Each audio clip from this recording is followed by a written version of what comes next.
Itu kemarin udah bahas sampai hikmah berapa ya? 2 ya? 2. Yang kedua banyak sekali yang baru ikut. Semoga di apa namanya? Amin. Dia diomin. Iya namanya. Nanya-nanya lah ke rekan-rekannya yang udah. Kenapa mungkin agak asing nanti kajiannya kok gini ya, kok gini apa ya? Karena dasar dari awal itu kita belum dibedah, akhirnya baru masuk langsung ketiga mungkin mikirnya kemana-mana. Barangkali nanti pun di akhir acara monggo silakan yang bingung atau apa ya disampaikan. Yang seperti yang saya bilang bahwa semakin tinggi hikmahnya, hikmah 1, hikmah 2, hikmah 3 ya makin dalam nanti kita serap. Ya. Nah kita kali ini akan bahas hikmah ketiga. Itu bahwasanya Syekh Ibnu Athaillah As-Sakandari berkata pada hikmah ketiga, yaitu keinginan-keinginan yang cepat, himah-himah yang kencang tidak akan bisa menembus pagar takdir Allah Subhanahu wa taala. Saya ulangi, Syekh Ibnu Athaillah As-Sakandari berkata pada hikmah ketiga, kata beliau itu keinginan-keinginan yang cepat atau keinginan yang cepat, kemudian himah-himah itu artinya kayak yang menggebu itu yang kencang tidak akan bisa menembus pagar Allah Subhanahu wa taala. Nah, tidak perlu kita ungkiri bahwa kita semua mesti punya keinginan. Ada yang mungkin pengen istrinya 2, ada yang mungkin punya pengen cita-cita beli BMW atau beli motor ini, rumah kayak gini, anak segini, anak mau dikuliahin ke sini, kemudian pengen apa lagi sebanyak. Lumrah atau enggak lumrah, Pak? Semua keinginan yang ada pada diri kita masing-masing lumrah semua, Pak. Nah, tapi hati-hati, Pak, kekecewaan kita, kecewanya kita, kemudian sakit hatinya kita, penyakit kita itu diawali dari keinginan-keinginan itu, Pak. Makanya semakin banyak keinginan, semakin banyak penyakit yang akan menghampiri diri kita. Yang pada hikmah kedua juga sudah dibahas bahwasanya ketika kita menuju makom hakikat itu kita semua harus dilepas, hanya kita dengan Allah. Nah, keinginan ini menurut saya Ibnu Athaillah ada 2, dibagi menjadi 2. Yang pertama adalah keinginan yang lemah, artinya kita kepengen sesuatu cuman biasa aja, nggak terlalu menggebu-gebu. Kita pengen A, pengen B, pengen C, ya biasa aja, hanya sekedar ingin toh, kepengen. Kayak contohnya kita misalkan pengen makan sama ayam atau pengen makan sama pizza, pengen minum ini, kan ingin ya Pak, tapi nggak menggebu-gebu, nggak harus menlah. Itu yang pertama kata saya Ibnu Athaillah adalah keinginan yang lemah. Kemudian kata saya Ibnu Athaillah ada lagi satu keinginan, yaitu keinginan yang sangat kuat sekali. Harus keinginan yang sangat menggebu, kuat itu dan harus. Pokoknya gimana pun caranya rasa itu kudu dilaksanakan. Itu ada kata saya Ibnu Athaillah. Dan keinginan yang kuat itu kata saya Ibnu Athaillah itu dinamakan kuatul azimah. Itu. Nah ini nanti keinginan kuat ini yang akan kita bahas, kita bedah. Nah kemudian kuatul azimah ini atau keinginan yang kuat ini itu akan menimbulkan 3 perkara pada kehidupan kita. Siapapun dimanapun berada orang tersebut ketika mempunyai kuatul azimah atau keinginan yang kuat itu akan menimbulkan 3 perkara kata Sayyidina Athaillah. Yang pertama itu adalah al-kasbu, artinya usaha. Jelas kita misalkan wajar ya Pak, pengen sugih, ya harus berusaha, ya kerjanya pontang panting ini itu dan lain-lain itu perlulah. Nah itu kata saya Ibnu Athaillah seperti itu. Ketika kita punya keinginan yang sangat kuat sekali, nah itu muncul suatu hal yang pertama adalah usaha atau al-kasbu. Kemudian yang kedua kata saya Ibnu Athaillah, ketika kita pengen punya keinginan yang kuat akan muncul doa dengan sendirinya. Kita pengen sesuatu yang sangat menggebu sekali, usaha udah kayaknya enggak kanan, akhirnya doa, ya Allah mudah-mudahan cepat dikabul ya Allah, kan akan seperti itu. Kemudian yang ketiga itu akan menimbulkan namanya tawajuh. Ketika keinginan kita sangat kuat sekali, sangat benar-benar kuat itu keinginan, itu akan timbul namanya tawajuh. Apa itu tawajuh? Mungkin kita sering dengar kalimat-kalimat karomah, keramat, ya karomah, ini bisa ini bisa itu. Misalkan banyak dulu Pak orang pengen emas cuman gelinding-gelindingin batu, karena keinginannya yang sangat kuat. Pengen ini batu ini jadi emas digini gini dulu karena nah bisa jadi emas. Bahkan Sunan Bonang itu nunjuk pohon aren jadi ada satu.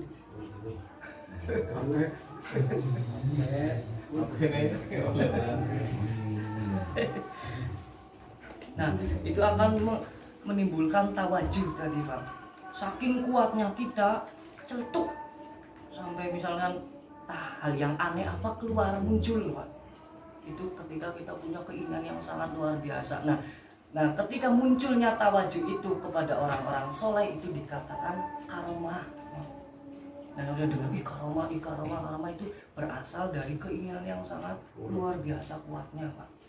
Hujan Pak, pengen sekali hujan, salah satu wali Allah pengen sekali hujan, apa yang hujan beneran beres karena saking kuatnya itu keinginan.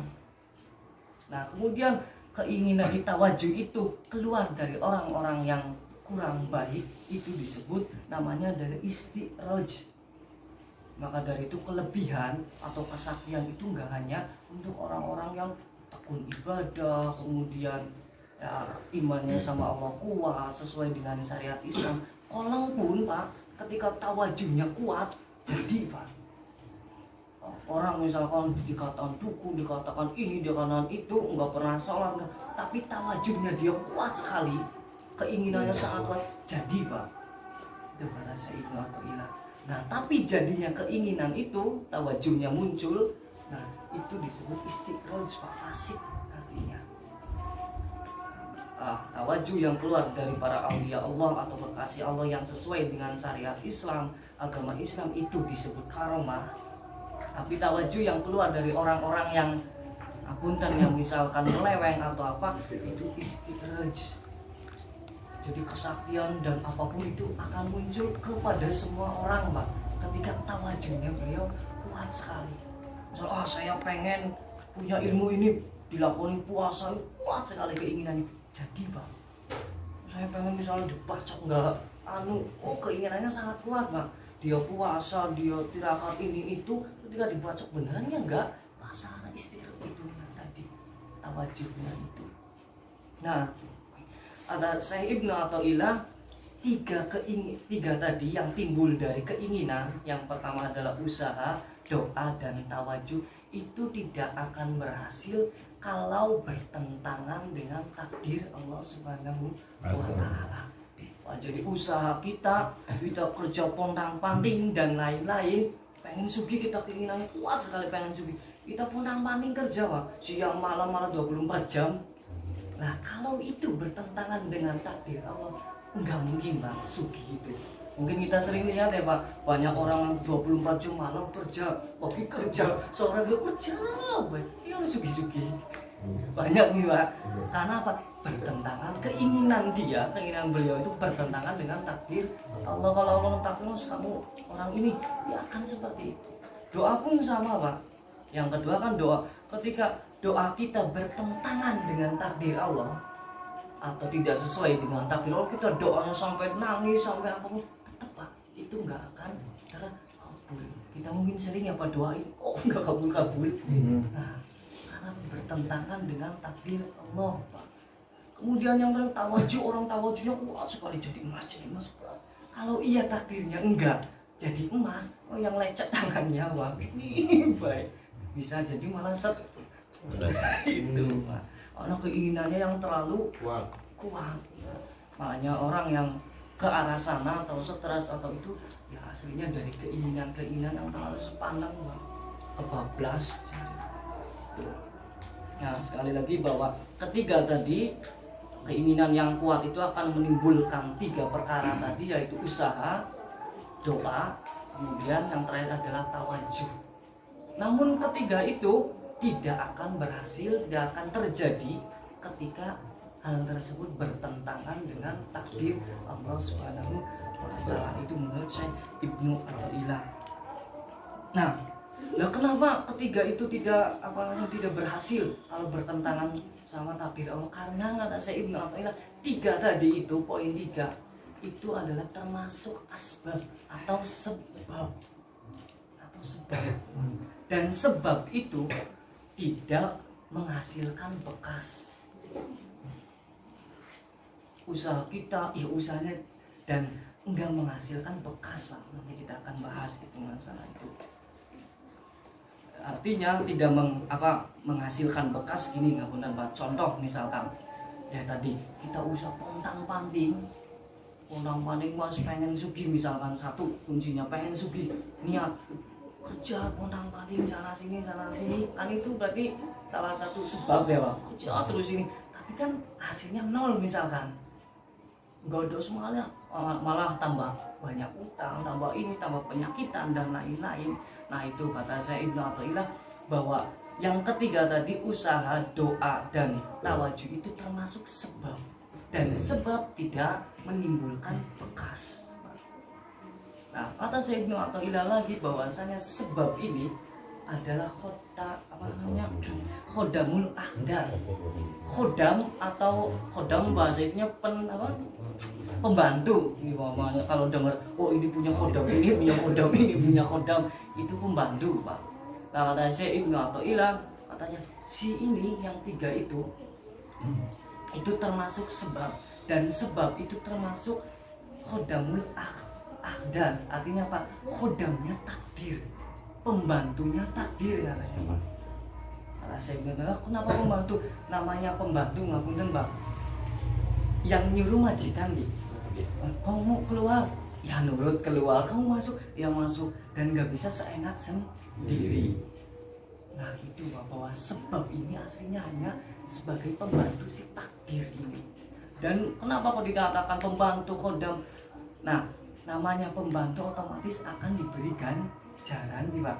Kita misalkan bantu-bantu di orang, nyuci ini, nyuci itu dan lain-lain, kan akan dikasih sama ganjaran sama tuannya. Nih, kalau baik kamu dikasih sebuah pahala.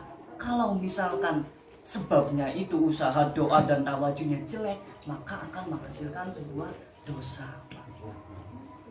Jadi perlu kita sadarkan diri bahwa usaha kita, doa kita, tawajuh kita yang kuat seperti apapun itu hanya sebagai sebab, dan sebab itu tidak akan menimbulkan bekas.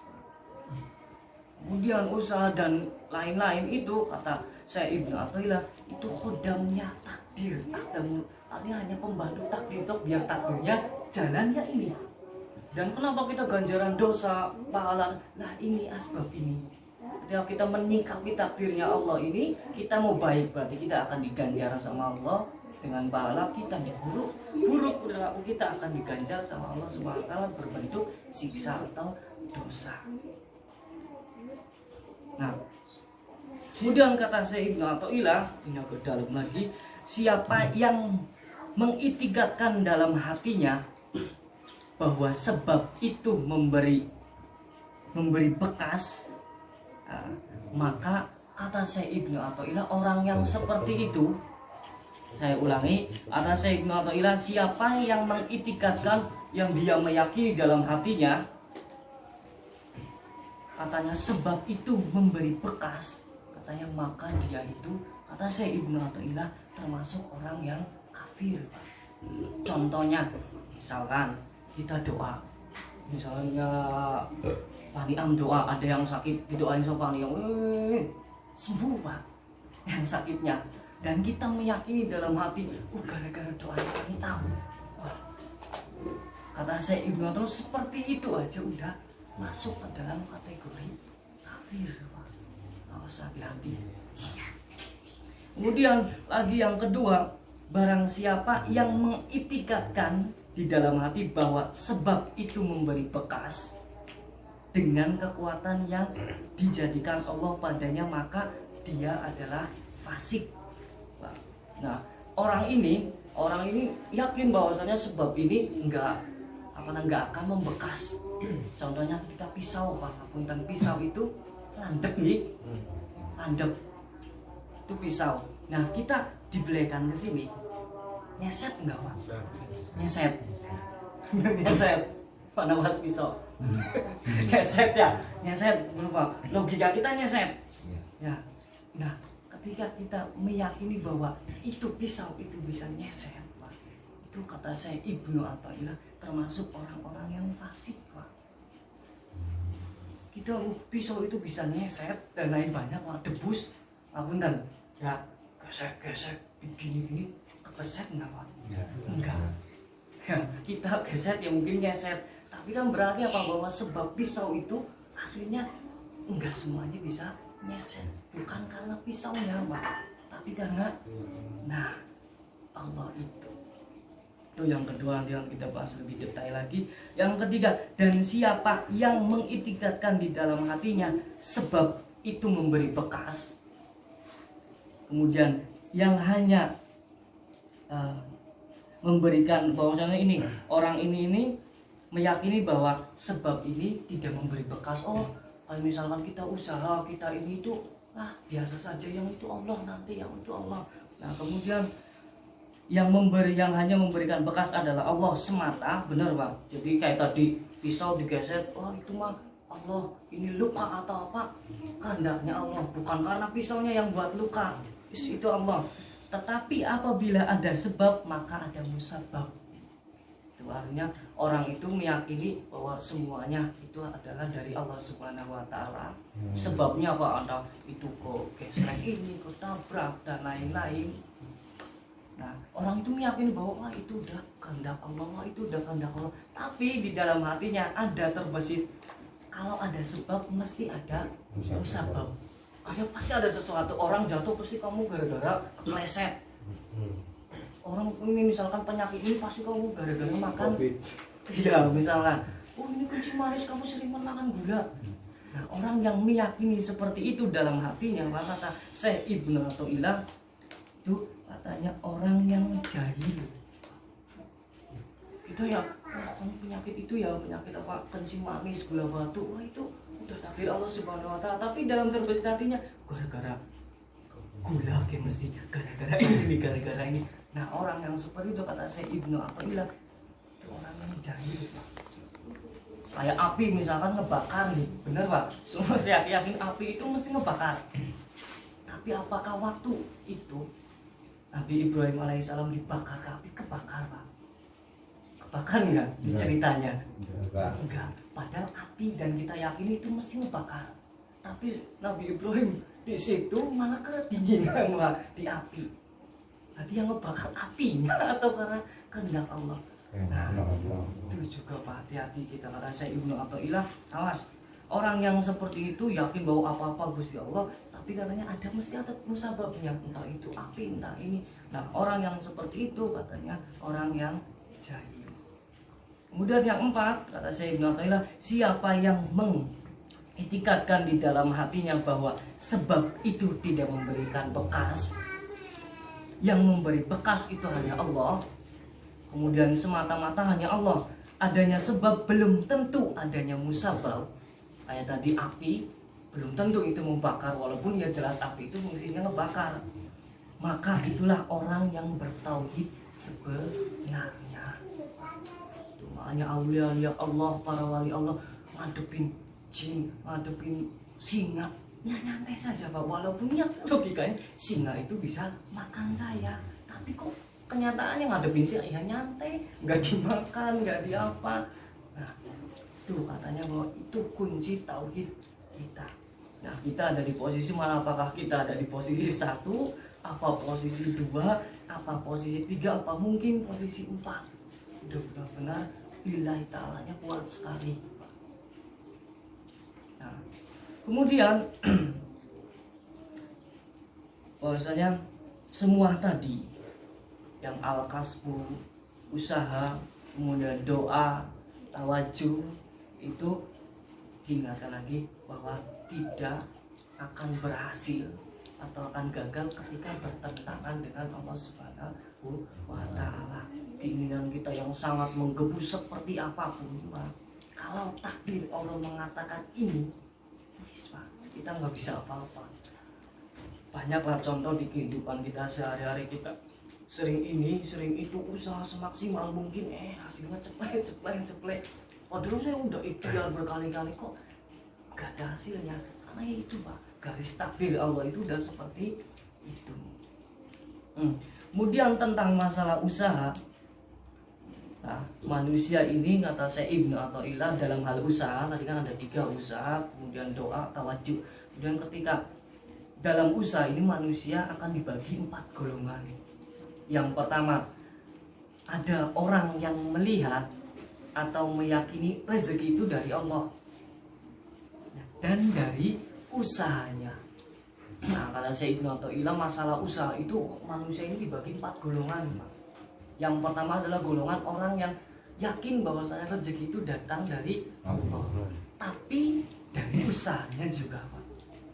Jadi keduanya itu gabungan dari duanya. Nah, kata saya Ibnu Athaillah, maka orang yang seperti itu adalah orang yang musyrik, Pak, menyekutukan Allah Subhanahu wa Ta'ala. Wah, tembak diri kita masing-masing, apakah kita seperti itu atau tidak. Nah, kita ini harus usaha ini itu baru rasa dagang. Misalnya kita nggak dapat uang kalau nggak dagang, kita nggak dapat uang kalau nggak kerja, kita nggak dapat uang kalau ini kalau itu, terus dan lain-lain. Nah, orang yang seperti itu kata saya Ibnu Athaillah, nah itu adalah orang yang menyekutukan Allah atau disebut musyrik, Pak. Nauzubillahi min dzalik. Kita tanyakan kepada diri kita masing-masing. Nah, yang kedua, ada orang yang golongannya itu orang itu melihat atau meyakini rezeki itu dari Allah, cuma terbesit di hatinya, apakah rezeki saya ada enggak? Yakin, saya rezeki mesti sama Allah. Besoknya, untuk besok sih saya gimana ya, uang dari mana ya, ada rezeki makan enggak? Terbesit seperti itu saja, Pak. Kata saya Ibnu Athaillah, itu adalah orang yang munafik. Kita sini kemudian yakin, wah rezeki itu Allah yang ngatur, Allah lah. Nah, terbesit dalam hati kita, tak ada rasa Yesus itu yang pemangani, Yesus gimana ya, Yesus gimana. Orang yang seperti itu kata saya Ibnu Athaillah adalah termasuk orang-orang yang munafik. Kemudian ada yang 3, yaitu orang yang mengiktikadkan dalam hatinya, meyakini bahwa rezeki itu dari Allah semata, tetapi dia tidak menunaikan haknya atau dia maksiat kepada Allah karena menjalankan usahanya. Dia yakin rezeki itu datang dari Allah Subhanahu wa Ta'ala, gimana pun dari Allah, tapi dia usahanya itu usaha haram dilakukan.